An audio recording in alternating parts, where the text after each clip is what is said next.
Selamat datang kembali para novelers di channel Bacain Novel. Kali ini Mimin akan lanjutin kembali bacain alur cerita novel, Fernando Menantu Kaya Raya, sambungan dari video sebelumnya. Tapi sebelum itu, jangan lupa bagi yang belum subscribe tolong di-subscribe, agar Mimin makin semangat upload alur cerita novelnya. Dan jangan lupa juga, aktifkan tombol loncengnya agar kalian tidak ketinggalan update terbaru dari channel ini. Selamat menikmati alur ceritanya. Bab 297. Oh. Nasrun menatap Fernando dan bertanya dengan penasaran, seberapa lihai? Baru saja, aku melihat 3 orang berperawakan besar, tidak satu pun dari mereka yang bisa melawan orang ini. Terlebih orang-orang berperawakan besar itu tampak seperti pengawal pribadi, tapi semuanya dirobohkan oleh orang ini. Sepasang mata Liana menyala terang, menurutmu, seberapa bagusnya dia? Aku rasa kalau kita bisa meminta bantuannya, kita tidak perlu takut lagi kepada Hasan. Petik 2. Liana, kamu baru saja masuk ke dunia hitam, pengalamanmu terlalu sedikit, dan banyak hal yang tidak kamu ketahui. Hasan mendesah. Sekalipun pemuda ini kuat, itu juga tidak ada gunanya. Karena sekarang seluruh dunia hitam, secara keseluruhan sudah dipersatukan. Dan aku juga mendapat kabar bahwa dalam 3 hari, Ginting akan menggantikan posisi Juwono. Jadi dalam rentang waktu 3 hari ini, Ginting pasti akan menghancurkan sisa-sisa kekuasaan Bakri Haris dan Putra Latif yang masih tertinggal di dalam pasukan mereka sebelumnya. Atau semuanya akan dimusnahkan sekaligus tanpa meninggalkan seorang pun. Kita sisa kroco yang terlewat dari pergantian rezim tidak akan dilepaskan oleh Ginting. Sekarang justru adalah waktunya untuk pembersihan. Hanya dengan cara ini Ginting bisa mempunyai posisi di daerah abu-abu kota Lautan Timur, dan baru memenuhi syarat untuk duduk di posisi itu. Kak Nasrun, kalau begitu berarti. Raut wajah Liana langsung berubah. Ini artinya bahwa saat ini, di hadapan kita sekarang hanya ada 2 jalan untuk dipilih. 1. Kita bergabung ke dalam kelompok Ginting. Satunya lagi, dimusnahkan oleh Ginting. Midnight Bar kita ini diambang kebangkrutan. Nasrun menghela nafas pelan. Walaupun dapat dibilang Putra Latif melakukan banyak kejahatan, tetapi Midnight Bar ini, adalah pemberian Putra Latif kepadaku, dan aku sangat berterima kasih kepadanya. Jika mau mengikuti pihak Ginting, bar ini secara alami harus berpindah tangan. Jika demikian, aku merasa sangat bersalah kepada Putra Latif. Petik 2. Adapun pemuda yang sedang kamu bicarakan. Pandangan mata Nasrun kembali ke arah Fernando, kemudian menggelengkan kepalanya. Selihai apapun dia, memangnya bisa apa? Dia bisa membantu kita untuk sementara waktu, tapi bisakah dia membantu kita seumur hidup? Terlebih lagi dia belum tentu akan setuju. Kak Nasrun, bagaimana kalau kita mengikuti Ginting itu? Liana menggigit bibirnya, aku dengar bahwa gaya Ginting dalam melakukan sesuatu meskipun terbilang kejam, tetapi dibandingkan dengan Kak Putra masih jauh lebih manusiawi. Misalkan, ketika mau menggulung kekuatan Kak Putra, mereka masih memberikan waktu untuk mempertimbangkan, memberikan keringanan, serta membagi keuntungan yang didapat dalam jumlah yang cukup besar. Tentu saja syaratnya adalah dengan mengakui status Ginting. Petik 2. Aku baru saja mengatakan, bar ini diberikan oleh Putra Latif kepadaku. Jika diserahkan jadi milik Ginting, hatiku merasa sangat bersalah. Nasrun menghela nafas. Bagaimanapun aku harus mencoba melawannya sebentar, jika tidak, aku merasa bersalah kepada Putra Latif. Selesai berkata, Nasrun mengambil sebotol whisky hitam dan 2 gelas koktail dan berjalan menuju ke arah Fernando. Liana segera mengikuti dia. Sobat, apakah kamu ingin minum? Nasrun berjalan ke arah Fernando dan duduk di depannya kemudian berkata sambil tertawa. Fernando, ini adalah Kak Nasrun kami, dia sangat terkenal di sekitar Jalan Bendera Merah daerah ini, ayo panggil dia Kak Nasrun. Liana angkat bicara. Fernando melirik sebentar ke Nasrun tetapi tetap tidak berbicara. Liana, Sobat ini bukanlah bagian dari dunia hitam sekitar sini, tidak perlu mengikuti aturan kita. Dan mungkin sebentar lagi, nama Kak Nasrun dari Jalan Bendera Merah ini juga akan segera menghilang. Nasrun melambaikan tangannya, sambil tersenyum, mendorong gelas koktail ke depan Fernando, menuangkan segelas anggur untuk dia sambil berkata, "Aku dengar dari Liana. Dia mengatakan bahwa keahlian bela diri Sobat Fernando sangat baik, satu orang bisa melawan 3 pengawal sekaligus. Dengan keahlian seperti ini, apakah Fernando seorang ahli bela diri? Tidak sampai ke tahap ahli bela diri, hanya memang dulu pernah berlatih sedikit." Fernando menjawab dengan santai, mengambil gelas anggur dan menyesap seteguk. Rasa alkohol yang pedas seperti rasa api yang membakar dari tenggorokan sampai ke perut, tiba-tiba diikuti dengan rasa hangat dari seluruh tubuh. Kelelahan Fernando yang menumpuk dalam beberapa waktu terakhir tiba-tiba terasa berkurang, separuh. Tampaknya memang sebuah keputusan yang bijaksana datang ke bar untuk minum. Pandangan mata Nasrun masih tetap menatap ke arah Fernando, berkata sambil tertawa. "Sobat, aku Nasrun ini adalah orang yang terus terang dan mengatakan hal sesuai apa adanya. Liana bilang kamu punya ilmu bela diri yang cukup handal, bisakah kau membantuku?" "Tentu saja, akan ada bayaran." Setelah berkata, dia mengambil setumpuk uang berwarna merah dari sakunya dan meletakkannya di depan Fernando. "Ini 40 juta, anggap dulu deposit." Fernando sama sekali tidak melihat ke arah 40 juta itu, tetapi kembali meneguk anggurnya, sambil berkata dengan nada datar. "Permintaan tolong seperti apa?" Melihat sikap Fernando ini, alis muka Liana mengerut terlihat ada ketidakpuasan, dia mencibirkan mulutnya sambil berpikir, orang ini tampaknya sedikit angkuh. "Sebentar lagi akan ada musuh yang datang mencariku, tapi aku juga tidak punya banyak orang di pihakku." Nasrun berkata, "Keahlian bela diri Sobat Fernando sangat bagus, aku harap kamu dapat membantuku menghalau musuh ini. Setelah selesai, aku akan beri kamu 40 juga lagi. Petik 2. Membantumu menghalau musuh-musuhmu dan kemudian kamu akan memberiku 80 juta.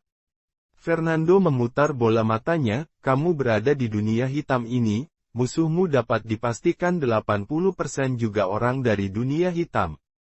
Orang-orang ini sangat kejam dalam bertindak, jika aku dihajar sampai kehilangan lengan dan kaki, aku harus bagaimana? 80 juta saja tidak cukup untuk biaya pengobatan, kamu berencana membodohi pengemis." "Fernando, 80 juta sudah cukup banyak. Itu adalah gajiku sebagai bartender selama setahun."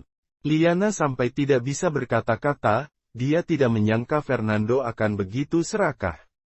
80 juta memang agak kurang. Nasrun kembali berkata sambil tersenyum. "Tapi akhir-akhir ini karena musuhku, pemasukan bar menurun dan sekarang sudah berada di ambang kebangkrutan, sekarang aku juga sudah tidak punya cukup uang di tanganku. Bagaimana kalau kamu membantu aku menghalau musuh-musuhku, sebagai gantinya aku akan memberimu Audi A6-ku itu." Sambil berkata, Nasrun mengeluarkan serenceng kunci mobil dan meletakkannya di atas meja. "Fernando, Audi A6 itu jauh lebih berharga daripada Van Bobrokmu itu." Liana berkata sambil tersenyum, berusaha merayu Fernando. Fernando tidak bisa berkata apa-apa, sifat ini Liana terlalu polos. Tindakan Fernando yang membantu orang dalam kesusahan memberikan beberapa kesan yang baik baginya, tetapi dalam berbicara dia tetap tidak berpikir panjang dan langsung mengatakan apa ingin dia katakan. Tapi Fernando bisa merasakan bahwa Liana tidak bermaksud untuk mengolok-olok Fernando. "Sobat Fernando, bagaimana menurutmu?"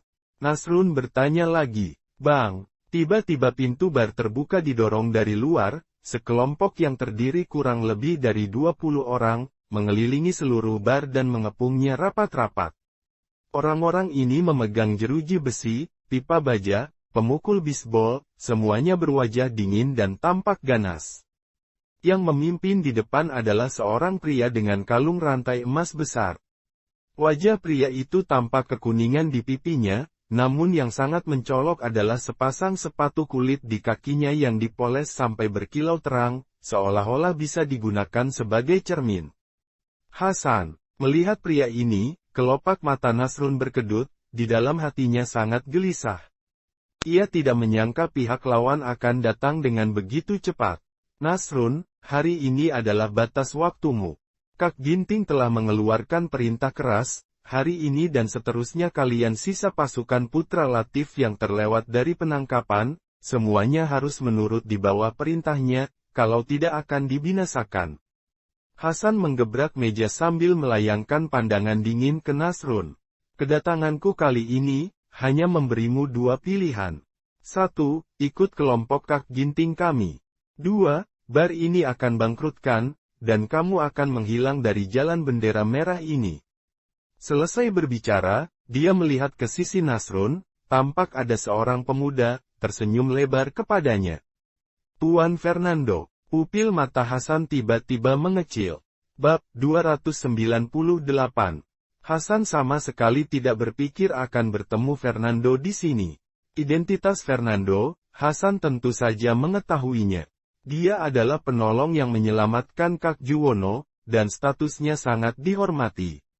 Sekaligus orang di belakang Ginting di dunia hitam. Fernando adalah orang yang mendukung dia untuk naik ke posisi ini. Terhadap Fernando, Hasan merasa takut sekaligus menghormatinya.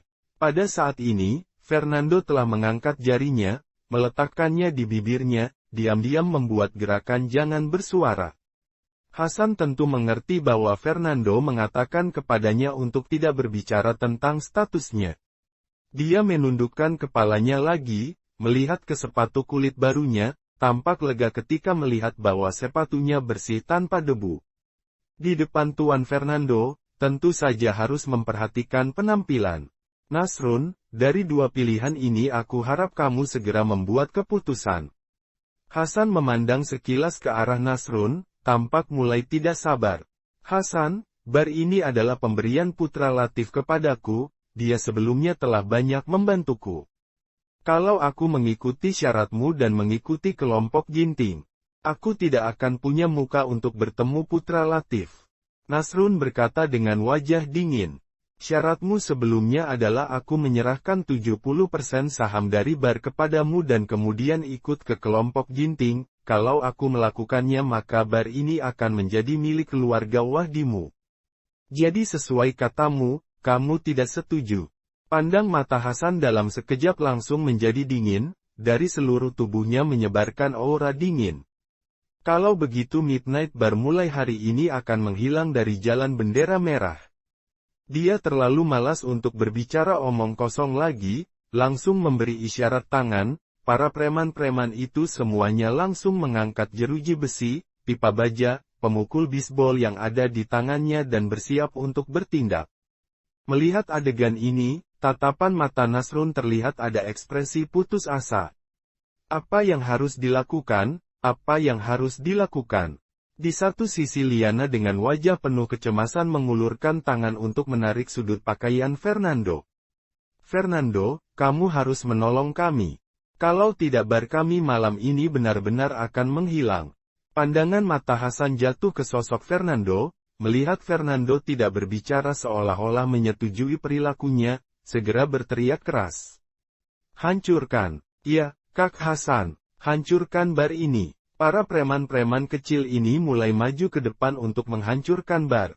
Fernando, Fernando, Liana berteriak, air mata mengalir turun dari matanya, kamu sangat jago bela diri, tolonglah kami. Dia bekerja di bar ini selama setahun, dia punya rasa keterikatan terhadap Midnight Bar ini sehingga dia tidak tahan melihatnya dihancurkan begitu saja. Liana, kamu tidak perlu ngomong lagi. Nasrun mengangkat tangannya dan melambaikan tangan, Sobat Fernando bukanlah teman maupun kerabat kita, tidak perlu baginya untuk ikut dalam situasi yang berbahaya. Bar ini jika hancur juga tidak apa-apa, setidaknya aku punya muka untuk menghadapi Putra Latif. Duar, duar, duar, dalam sekejap mata, beberapa kursi sekat terlempar ke lantai dan hancur seketika. Seorang preman menggunakan pentung besi di balik meja bar menyapu semua lemari anggur. Rang, rang, sederetan whisky jatuh ke tanah, langsung hancur lebur dan bau alkohol segera menyebar di udara. Melihat adegan ini, pandangan mata Nasrun semakin putus asa. Dia tidak tahan lagi untuk melihat kejadian yang terjadi kemudian memejamkan matanya, tanpa kilatan air mata diam-diam menetes. Bar ini, tidak hanya sekedar pemberian Putra Latif semata. Pada saat yang sama, ia juga berusaha keras menjaga dan memeliharanya seperti layaknya anaknya sendiri. Hari ini bar dihancurkan, bagaimana mungkin tidak sedih melihatnya? Tunggu, terdengar samar-samar suara datar. Akhirnya Fernando membuka mulutnya. Suara itu terdengar tenang tapi jatuh di telinga Hasan, tidak diragukan lagi bagaikan suara petir. Hentikan! Hasan langsung terburu-buru berteriak. Para preman itu, langsung segera berhenti, bertanya-tanya melihat ke arah Hasan. Nasrun segera membuka matanya dan dengan penasaran melihat ke arah Fernando, apakah Fernando akan turun tangan untuk menghentikan orang-orang ini? Nasrun, bar yang bagus seperti ini, akan sangat sayang kalau dihancurkan. Fernando angkat bicara, ada cara tengah untuk menyelesaikannya, bagaimana menurutmu? Apa solusinya? Nasrun bertanya dengan penasaran. Sekarang seluruh daerah abu-abu kota lautan timur telah dipersatukan oleh Ginting dan telah menjadi sebuah kekuatan besar yang tidak bisa dihentikan. Kata Fernando. Jadi solusinya adalah kamu ikut kelompok Ginting dan mengakui posisi Ginting. Sedangkan bar ini, masih tetap menjadi bisnismu, sedangkan Hasan tidak akan mengambil sedikit pun sahammu. Dengan begini bukankah kamu masih bisa mempertahankan bar ini? Tentu saja, seperti yang sudah kukatakan, kamu harus mengakui posisi Ginting.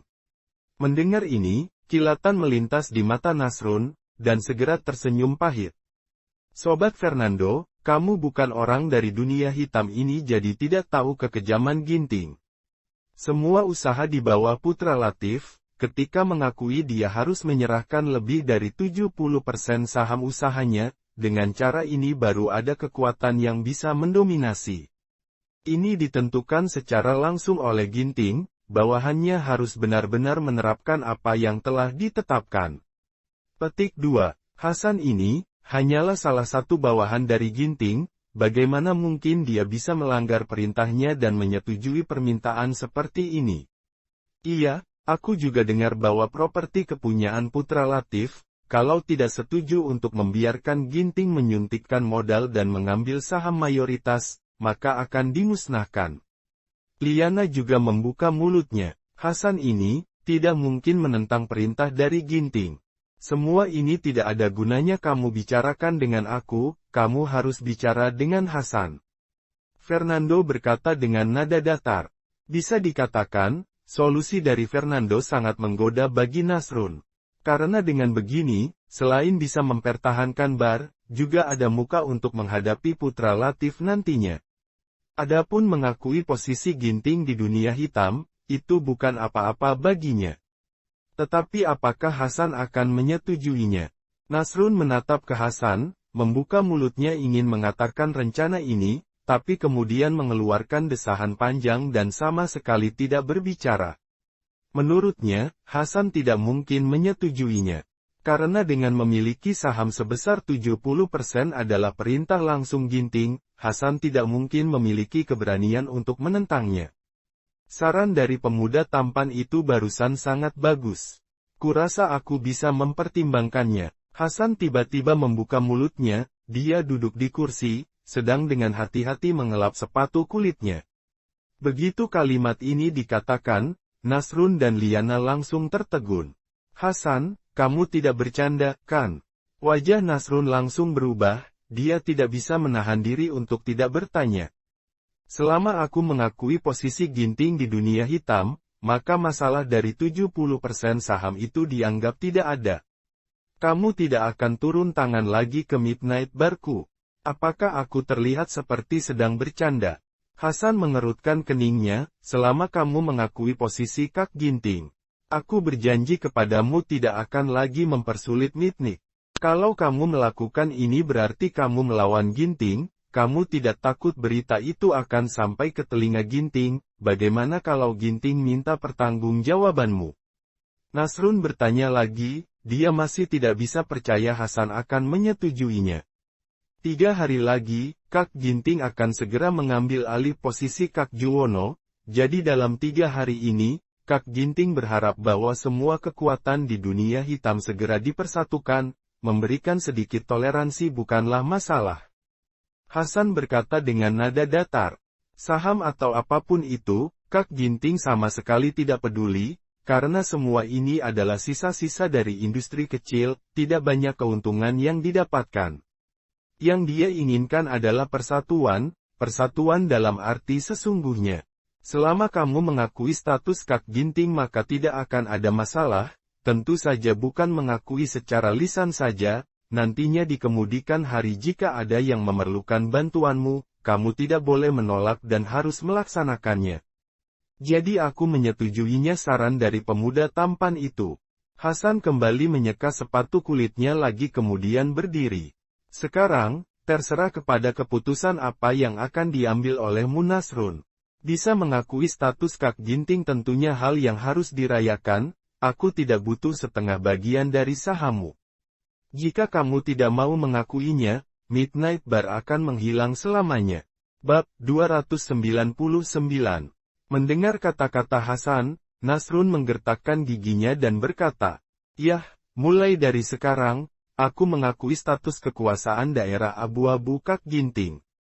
Mengakui dia sebagai bosku." Petik 2. Serta mulai sekarang, jika Kak Ginting memberikan perintah apapun, aku juga akan segera melaksanakannya. Baiklah, dengan kata-katamu itu sudah cukup.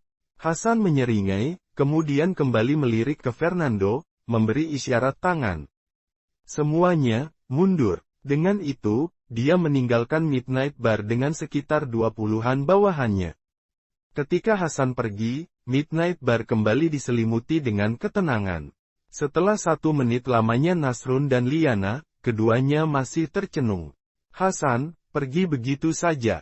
Kedua orang itu merasa seakan bermimpi. Asal diketahui sosok Hasan ini ditakuti oleh kedua orang dari dalam lubuk hati mereka, tetapi tidak memiliki kemampuan untuk melawan kekuatan mereka. Di dalam imajinasi mereka, pada malam hari ini, Midnight Bar dapat dipastikan tidak bisa dipertahankan lagi. Tapi pada akhirnya, mereka sama sekali tidak menyangka hasilnya. Semua ini, benar-benar harus berterima kasih ke Sobat Fernando. Nasrun menatap ke Fernando, saran yang kamu kemukakan ternyata disetujui oleh Hasan. Jika bukan karena saranmu, Midnight Bar ini sudah pasti akan berakhir. Petik 2. Fernando, kamu adalah bintang keberuntungan dari Midnight Bar kami. Liana juga tampak sangat senang, berkata sambil menepuk bahu Fernando. Benar-benar sangat beruntung, berkat satu saran dari Fernando akhirnya Midnight Bar kita bisa dipertahankan kembali. Tampaknya harus lebih banyak berhubungan denganmu di masa depan, sehingga dapat menyerap keberuntungan darimu, hehehe. Petik 2. Fernando menggelengkan kepalanya dan tersenyum. Selanjutnya, Fernando berada di bar sebentar untuk minum anggur, minum sampai sedikit mabuk kemudian pergi ke salah satu ruangan untuk tidur. Sampai malam hari, setelah terbangun dari rasa mabuk, Fernando baru mengendarai mobilnya pulang. Sepertinya kalau ada waktu kosong, mesti datang ke bar untuk minum sedikit supaya bisa bersantai, bagaimanapun juga tekanan hidup ini agak banyak. Sambil mengemudi, Fernando berpikir demikian. Pukul 8 malam, restoran Danau Zamrud, ruang VIP Aula Naga, Kota Lautan Timur. Sebuah lukisan tinta raksasa, tergantung di dinding, di dalam lukisan tersebut adalah seekor naga bercakar 5, melingkar di tepi gunung dengan sepasang mata menyipit. Keseluruhan lukisan tampak sangat hidup, tampak terlihat samar-samar sisik naga pada dewa naga bercakar 5, meskipun menyipitkan mata, tetapi dari aura menguak dari tubuh naga yang terlihat sangat megah, membuat hati orang yang melihat bergetar. Di ruangan tersebut dipenuhi oleh orang-orang yang duduk di sekitar meja panjang. Di tengahnya seorang wanita terhormat usia parubaya, duduk di posisi utama. Melihat dari penampilannya, wanita itu tidak lain adalah Rosa. Di kedua sisinya, duduk bersama orang-orang seusianya, ada pria dan wanita. Semuanya ini adalah senior dari keluarga Wahidi. Di ujung meja panjang, ada sekitar 20 orang muda yang duduk, semua ini adalah anak-anak keturunan langsung dari keluarga Wahidi. Hari ini, semua keluarga Wahidi berkumpul di Aula Naga. Hal yang utama adalah mengadakan perjamuan perayaan untuk merayakan keluarga Wahidi dan PT Lukman yang telah berhasil mencapai kesepakatan dalam kerjasama logistik. Bagus, Rosa, dengan kontrak yang ditandatangani olehmu, kecepatan perkembangan keluarga Wahidi di masa depan, benar-benar akan seperti mengendarai roket. Kata seorang pria dengan brewok bentuk angka 8. Benar sekali, bagi keluarga Wahidi, ini adalah kesempatan besar. Rosa, kamu bisa memanfaatkan kesempatan ini, kemampuan berbisnismu sangat hebat. Di bawah kepemimpinanmu, keluarga Wahidi pasti akan semakin makmur. Kali ini berhasil mencapai kerjasama di bidang logistik dengan PT Lukman, semuanya berkat Rosa. Para tetua dari keluarga Wahidi bahkan memberikan pujian kepada Rosa. Para generasi muda di ujung meja panjang, pandangan mereka terhadap Rosa juga dipenuhi dengan kekaguman, juga ada rasa iri. Rosa sangat menikmati perasaan itu. Dia seorang wanita, sekaligus menantu perempuan yang menikah masuk ke keluarga ini, dapat duduk di posisi utama keluarga Wahidi, sangatlah tidak mudah, jadi semua hal harus dilakukan dengan baik. Hanya dengan cara ini, para tetua keluarga akan mempromosikannya duduk di posisi sekarang ini. Sedangkan bisa tercapainya kerjasama logistik dengan PT Lukman, dapat dikatakan adalah tindakan paling penting yang diambil oleh Rosa selama menduduki posisi kepala keluarga selama beberapa tahun terakhir ini. Keputusan terbesar dan paling penting bagi keluarga Wahidi yang akan memberikan titik balik. Karena dengan kerjasama logistik ini dapat membuat keluarga Wahidi, dalam kurun waktu 3 atau 4 tahun diharapkan dapat melampaui keluarga Haddad dan menjadi salah satu di antara 4 keluarga yang memimpin di kota ini. Bahkan dalam 20 atau 30 tahun mendatang, keluarga Wahidi dapat menyentuh ambang batas untuk masuk menjadi keluarga bangsawan. Rosa berfantasi tentang mimpi indah keluarga Wahidi di masa depan, sambil tersenyum merendah. Paman-paman semua terlalu memuji. Hal-hal ini semua adalah hal yang sudah seharusnya aku lakukan. Lagi pula tercapainya kerjasama logistik dengan PT Lukman, aku juga tidak berkontribusi banyak, semuanya berkat pemuda yang bernama Fernando yang berinisiatif untuk mencari aku untuk bekerja sama. Petik 2. Benar, terhadap Fernando itu kita harus memperlakukannya dengan hormat, jangan sampai kita memberi perlakuan yang kurang hormat padanya. Benar, kerjasama logistik ini, berkaitan dengan rencana besar keluarga Wahidi 100 tahun ke depan, jangan sampai ada kebocoran sedikit pun. Benar sekali, Fernando ini 80% kemungkinan adalah orang dari PT Lukman, jangan sampai kita tidak membuat dia murka. Kita harus bekerja sama dengan baik, permintaan apapun yang dia minta harus kita setujui. Para tetua semuanya, berturut-turut berkata untuk mengingatkan Rosa.